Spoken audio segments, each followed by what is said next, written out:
The outcast nurse and the fallen rich man in the snow. No one saw this beginning coming. Some meetings aren't chosen by men, but set by fate itself. A woman cast out by society, hiding in a broken cabin. A wealthy rancher, powerful in name, lying in the snow, bleeding from a mysterious bullet. And it was the Wyoming blizzard that bound them together in the harshest of circumstances. That night, Clara O'Donnell had to decide. Leave the stranger to die so she might keep her own failing breath, or risk everything to save him. She chose the second. From that choice unraveled a chain of events, dangerous, shocking, and deeply moving, a journey you won't be able to look away from until the very last moment. Wind howled through the black pines, slamming the mountain's side as if it meant to tear the sky apart. Winter in Wyoming never spared the weak, and tonight was no exception. Snow fell in thick sheets, burying the valley trail beneath a shroud of white. Hidden in the dark stood a crooked cabin, its roof sagging, its walls split wide, looking ready to collapse with the next hard gust. Inside, Clara O'Donnell sat hunched by a fireplace gone cold hours ago. She clutched a threadbare blanket close, but the cold gnawed deep into her bones. 32 years old, once hailed as the bright star of St. Louis Hospital, now Clara had nothing left but her faint breath and a hollow stomach. Hands that once steadied the line between life and death trembled thin and smoke-stained. Her name had once echoed down the halls of Mercy Hospital after miraculous saves, but all of it was stolen in a single night. The death of Timothy Morrison, the son of a wealthy family, turned her into the scapegoat. Rumors claimed her negligence. The chief surgeon laid the blame squarely on her shoulders. No one cared for the truth. They wanted a sacrifice to cover the sins of power. Reputation gone, license revoked, friends vanished. Clara walked away in disgrace, carrying nothing but betrayal and a broken faith.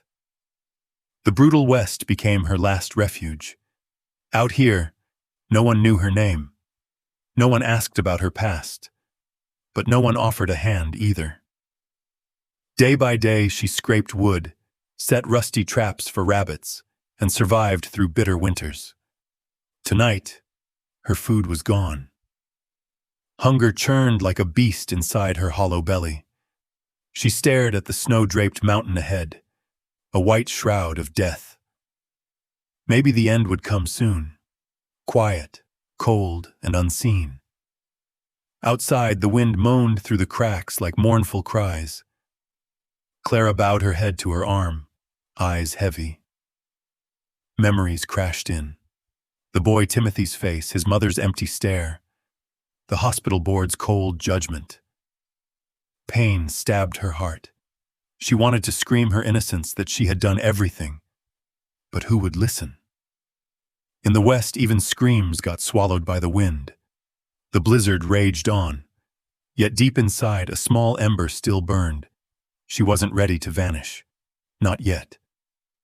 Even with one last breath, she longed to prove that her hands still knew how to save.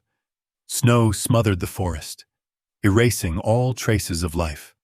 Clara wound a frayed scarf around her neck and waded into the knee-deep drifts to gather wood.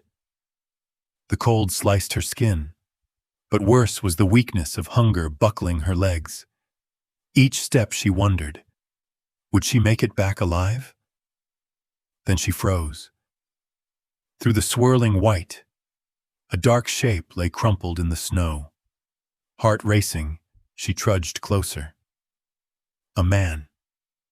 His thick coat was torn, blood pooling crimson into the white beneath him. Beside him, a brown horse quivered, its breath ragged, eyes glazed from exhaustion. Clara knelt, pressing shaking fingers to his neck. A weak pulse, but still there. His face was gaunt yet strong, his mustache frozen stiff with icy breath. She knew him at once. Daniel Carter, owner of Carter Range, a name spoken in town with respect and envy. A bullet had torn through his left shoulder, blood spilling fast. Clara looked around, nothing but storm and leaning pines. Her chest tightened. If she left him, he'd be gone in hours. She could return to her shack, clutch her fading life. But his closed eyes reminded her of the oath she once swore: never leave a soul stranded on the line between life and death. Jaw set, Clara lashed together a crude sled from branches, hauling his heavy body onto it. The horse followed, each step leaving a red trail in the snow. By the time she dragged him to the cabin, she was nearly undone herself. But she didn't allow collapse. Inside, she lit a fire and laid him on wooden boards. Her hands shook harder as she cut open the wound. She had nothing but a rusty kitchen knife, a rag torn from her skirt for thread, and a splash of whiskey. Every motion was clumsy in the dim light, breath ragged with fear. When the blade touched the wound, the firelight glinted off the bullet's edge. Clara froze. It wasn't a hunting round, not a common pistol shot. It was military grade, rare, expensive, the kind only mercenaries or men tied to power carried. Her heart pounded. This meant Daniel hadn't been struck by chance bandits. Someone had hunted him.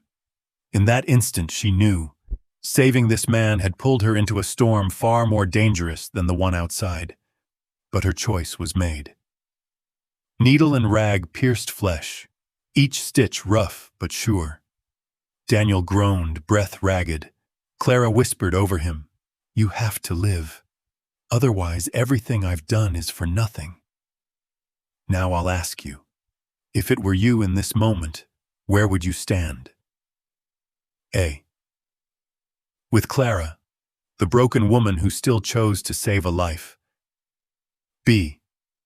With Daniel, the rancher carrying the secret of a soldier's bullet. Or would you choose another path? Leave a comment, and let me know you're still riding with this story. Inside the cramped log cabin, firelight flickered, throwing Clara's shadow across the cracked wall.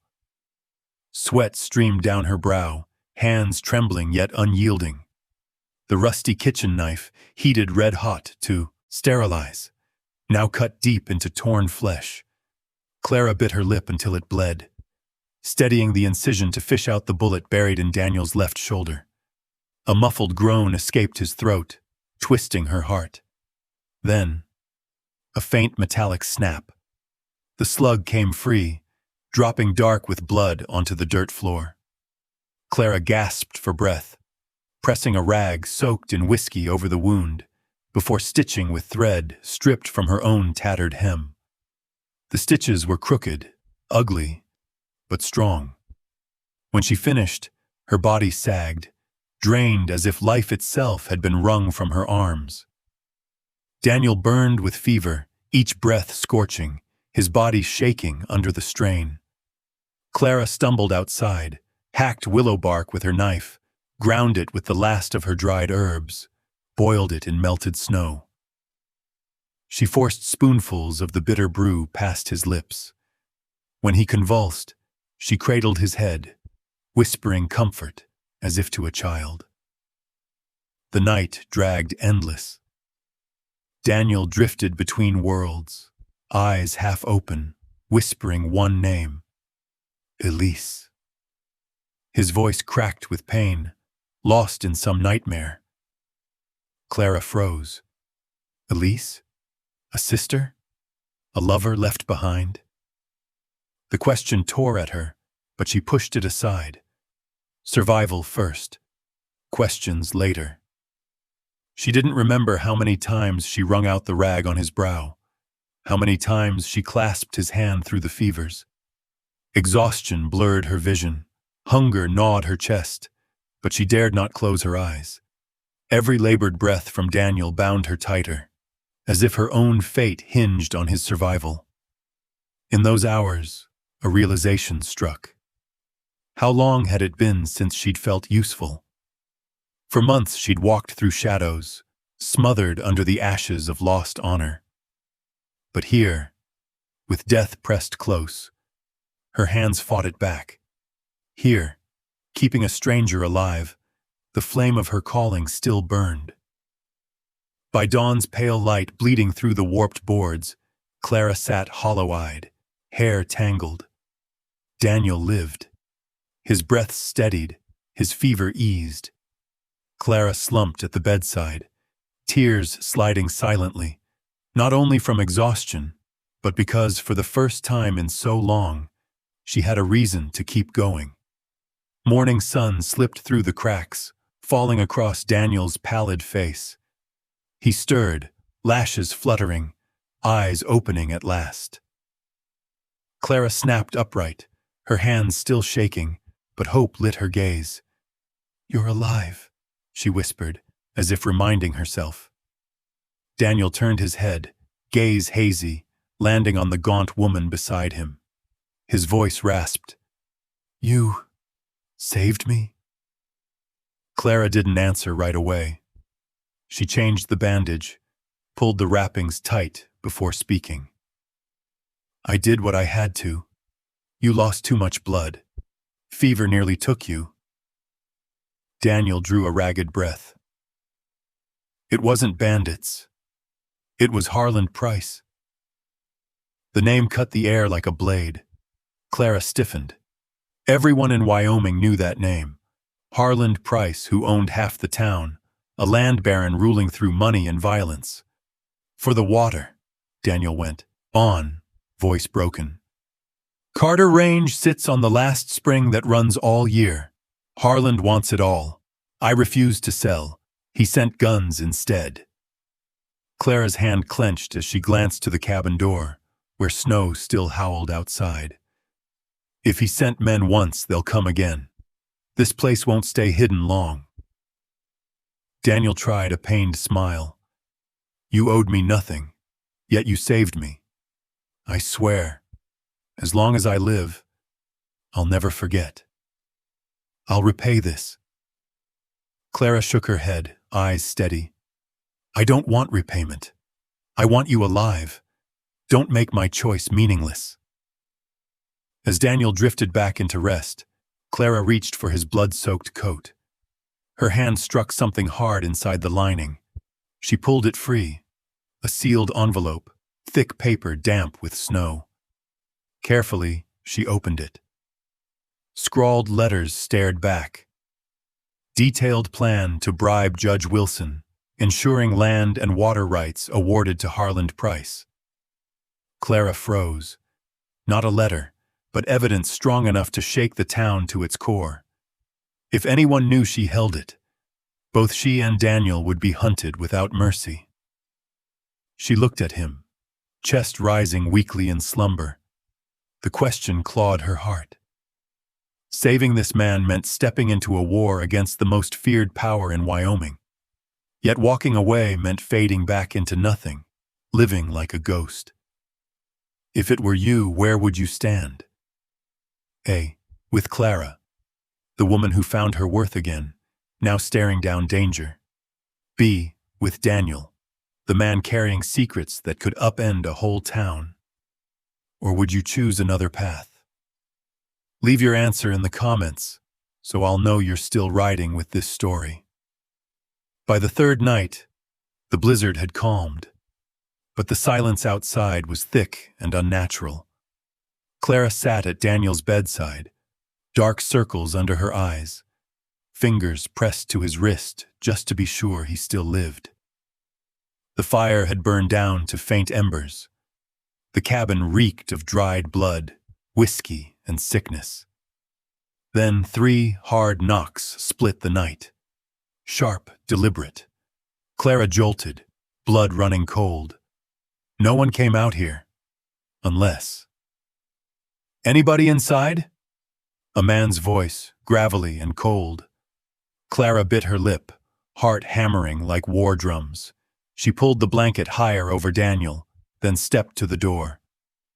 "Just a woman living alone," she called, making her voice tremble, thin as frost. "It's cold. I've nothing to give you." Outside stood three shadowy figures in the snow, leather coats glazed in ice, lantern light glinting off hard eyes. The one in the middle sneered. "We heard a wounded man was hiding out nearby. Mr. Price wants to make sure no one's sheltering him." Clara's hand tightened inside her coat pocket, forcing calm. "No one here but me. You can see for yourselves. This shack barely holds off the wind. How could I hide anyone else?" The tall one cocked his head, eyes sharp as a blade. He stepped toward the window, where firelight leaked through. Just then, a blood-stained bandage fluttered across the floorboards, pushed by the draft. He bent, picked it up. "What's this?" His voice dropped, heavy with threat. Clara froze. The man lifted the rag close to her face, smirking. "Man's blood, not a woman's. You're hiding him, aren't you?"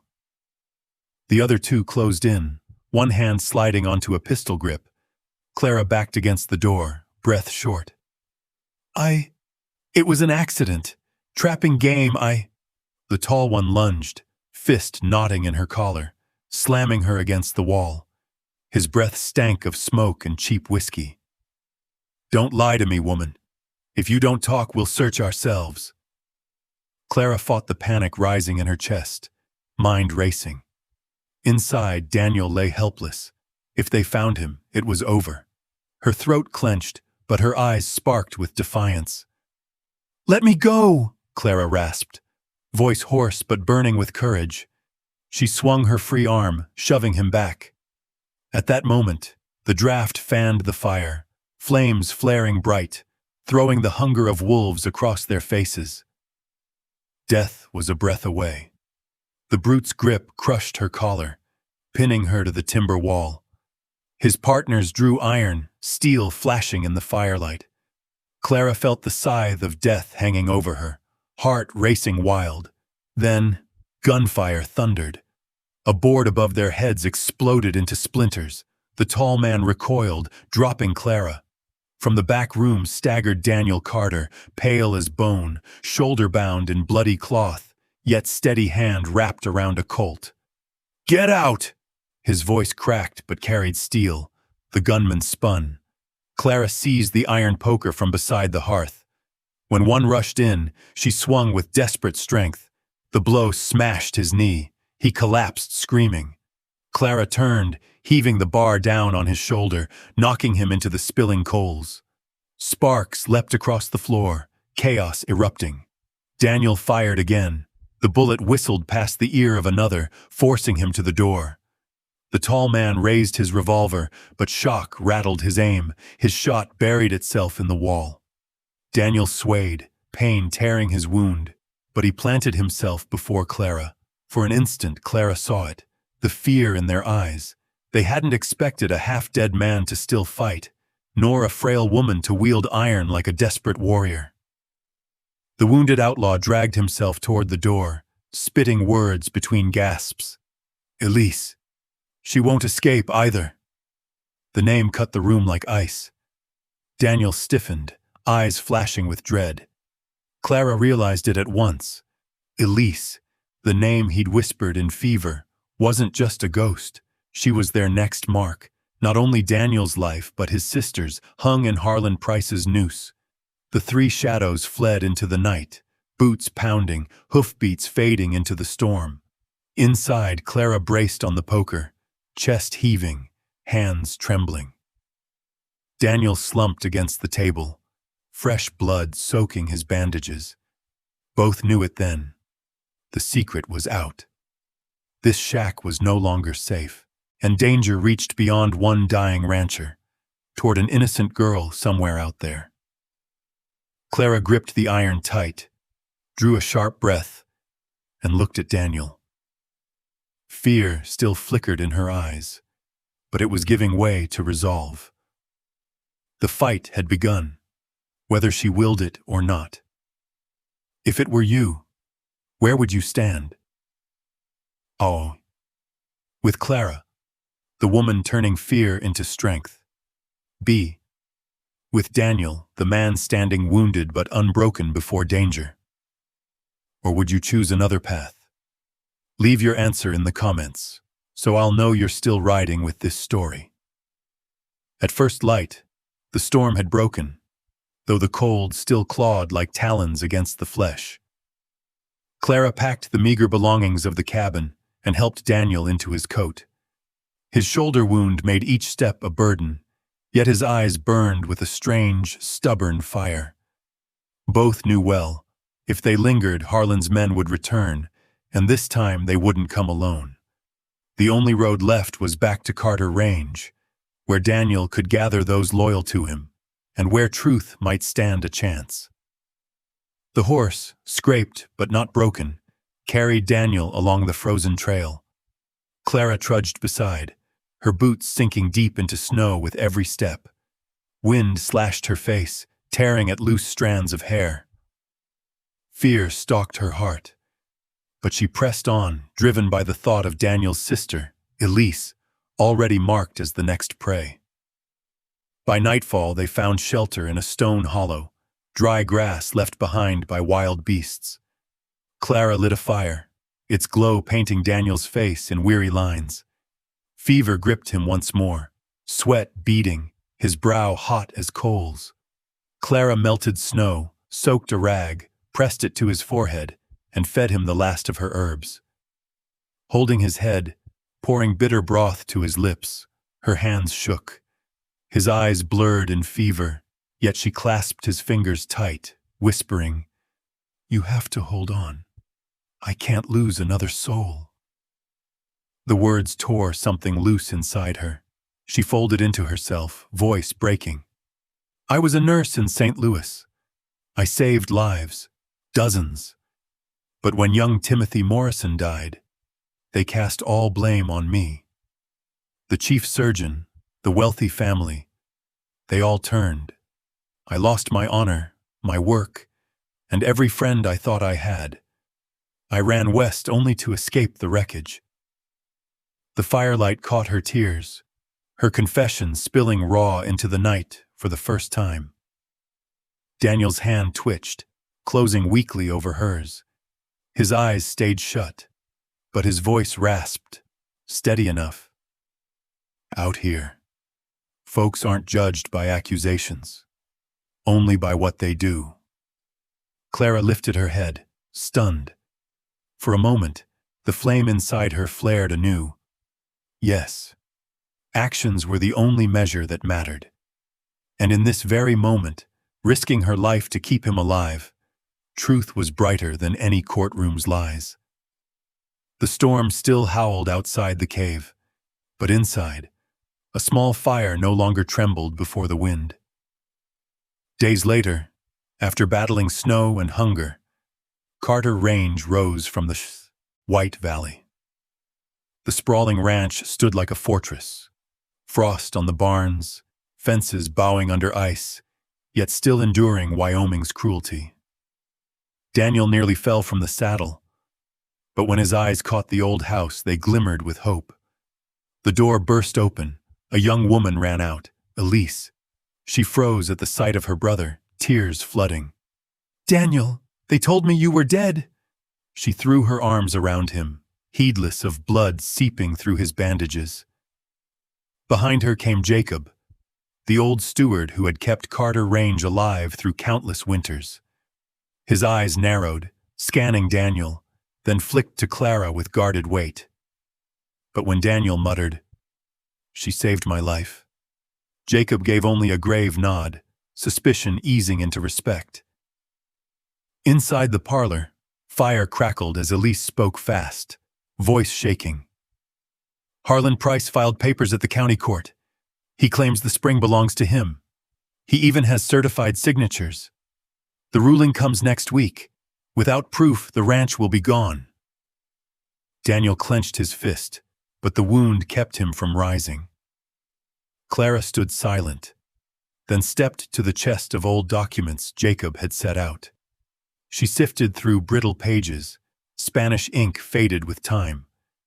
Suddenly, she froze. There it was, a land charter, stamped by Spanish seal from a century past, declaring Carter Range rightful owner of the valley's spring. It was the very proof that could save the ranch. But when Elise handed her Harlan's copy of the deed, Clara's breath caught. The signature at the bottom, the ink still sharp, the handwriting carved into her memory.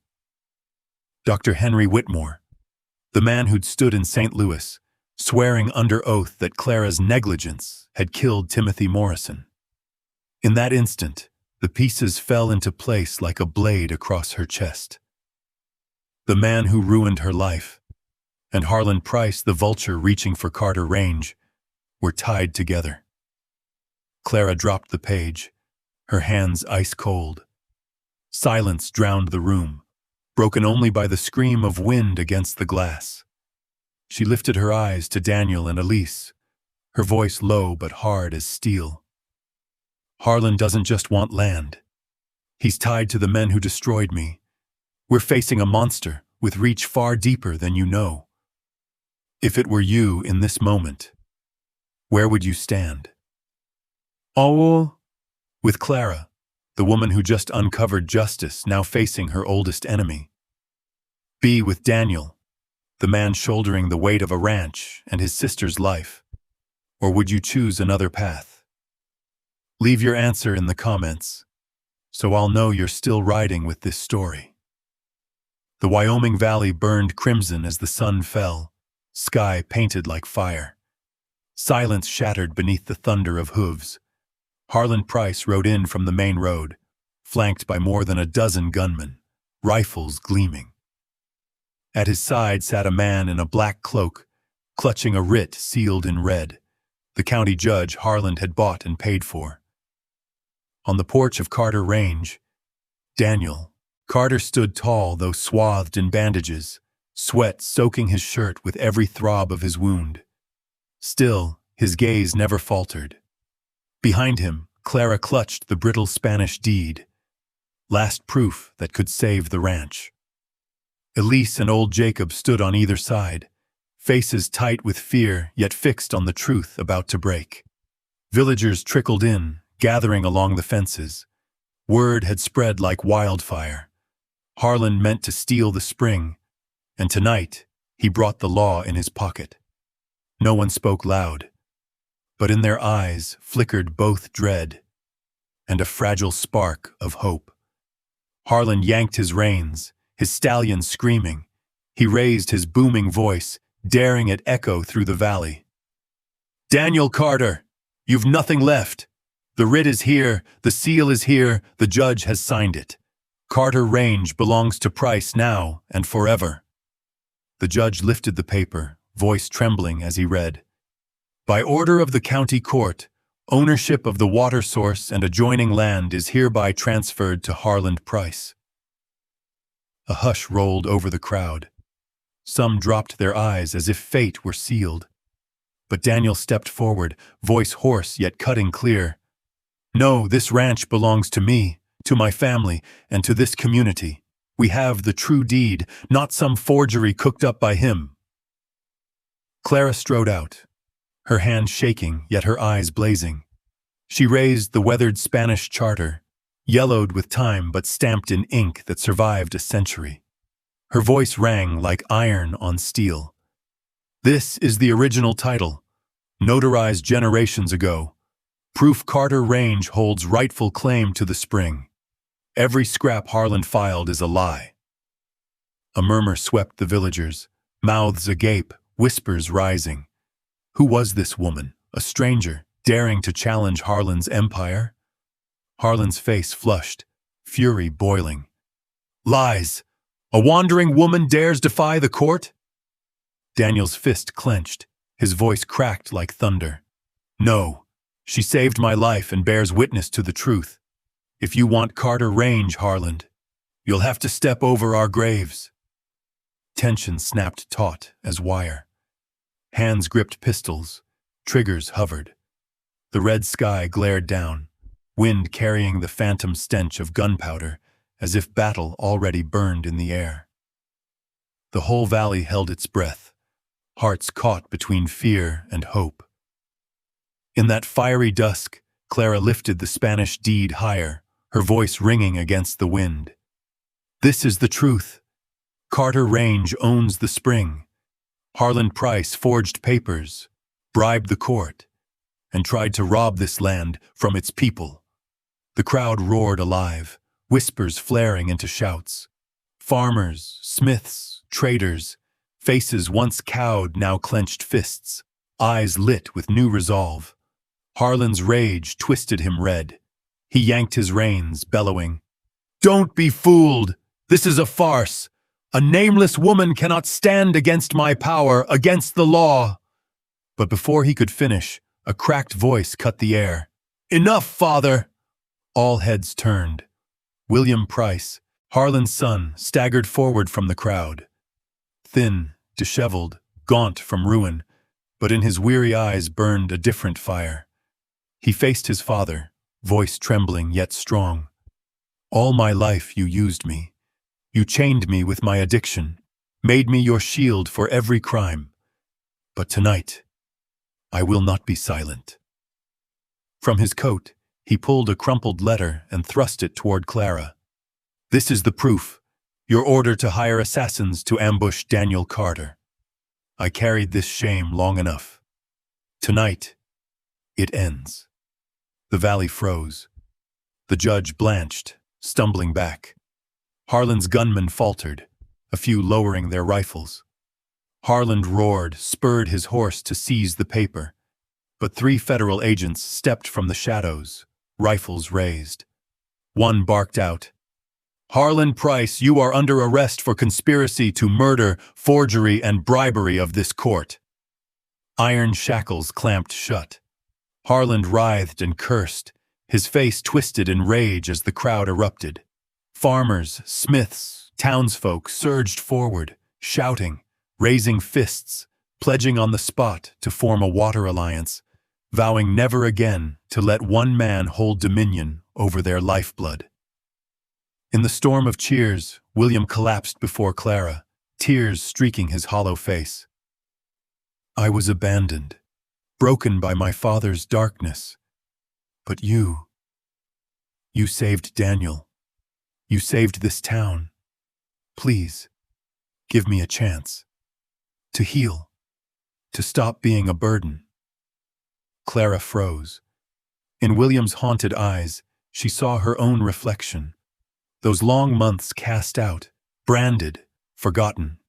And in that mirror, the cruel circle broke. What had once destroyed her now bent toward forgiveness. If it were you, where would you stand? A. With Clara, the outcast who now holds the power to grant another a second chance. B. With William, the lost soul begging for redemption. Or would you choose another path? Leave your answer in the comments, so I'll know you're still riding with this story. Spring returned to the Wyoming Valley, the snow melting into clear streams that wound through meadows of green. On the soil of Carter Range, once stained with blood and danger, a different scene was rising, calm, bright, and full of hope. On the hillside, inside what had once been an old storage shed, Clara had built a clinic. A rough wooden table covered neatly with white cloth, shelves stocked with herbs, bandages, jars of clear tinctures. Folks from all around, farmers, children with thin faces, weary ranch hands, began to arrive. Clara bound wounds with patient hands, brewed medicine from roots and leaves, and more than anything, gave them trust with the kindness in her eyes. Each life she touched stitched a piece of her own heart back together. The quiet words of thanks, the shy but honest smiles of the townsfolk returned what St. Louis had stolen: respect. No one called her a sinner anymore. They called her the nurse of the valley. Often Daniel stood on the porch, watching. His wound was healing, yet his gaze toward Soissons, Clara, grew deeper by the day. He saw in her not only the woman who'd pulled him from the jaws of death, but the flame that lit Carter Range after its darkest nights. One evening he led Clara to the stream, beneath the great cottonwood tree whose branches swayed with spring's fresh breath. Golden light shimmered on the water, sparrows chattered overhead. Clara paused, marveling at the peace after all the storms they had weathered. Daniel stopped under the tree, turned to her, and took her hand, the same hand bloodied and worn to save him, and everyone here. His voice, steady and warm, carried no doubt. "Clara, the day you found me in the snow, I thought my life was over. But you didn't just save my body. You saved my heart. Out here I may have land and cattle, but without you, it all means nothing. The woman who saved me is my world." Tears blurred Clara's eyes. The pain of false blame, the long months of exile, all melted in that moment. Before her stood a man who saw not her past, but her present and future. Daniel dropped to one knee, holding out a simple silver ring Jacob had forged. The spring wind danced, scattering wildflower petals around them. Clara's trembling nod sealed it. In the laughter of the stream, a vow was made beneath the cottonwood, a new beginning for two souls once forsaken. On their wedding day, the sky stretched clear and blue. Gentle winds carried the scent of wildflowers across the valley. Carter Range was alive with celebration. Families rode in from distant ranches, bringing humble gifts: a basket of bread, a length of woven cloth, a jug of apple cider. Nothing grand, yet everything rich with love. The wooden gate was dressed in wreaths of purple and gold blossoms, woven by Elise and the village girls. Jacob, coat pressed flat, though worn with age, greeted every guest with a smile, his eyes shining wet with pride. Inside the wide hall, fire roared in the hearth. Clara wore a plain white dress of homespun fabric, yet she shone brighter than any finery.